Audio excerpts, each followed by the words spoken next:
Hey guys, welcome back to another episode. In this video, I'm gonna let you know the ways to delete Gumtree account. So to delete your Gumtree account, you have to follow the simple steps. First of all, open up a browser and type in gumtree.com. And when you're logged into your account, that's going to take you to their official page. Here, you're going to press on the home icon. This is how it's going to look like. Press on the tab bar icon from the top right, and on this page, you could go to profile settings. As you are on the profile settings, you can scroll down to the bottom and you should be able to see this option as delete account. If you're not able to see this option, then you could also go ahead and contact the support team. So go ahead and press on help and support.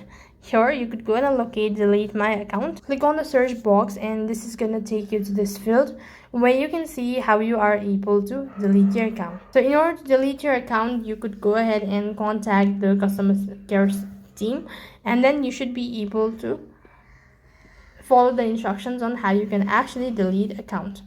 So that's how you can delete your Gumtree account. That's all for this video. I hope the video was helpful. Make sure to like, share and subscribe to our channel. Thank you for watching. See you in the next video.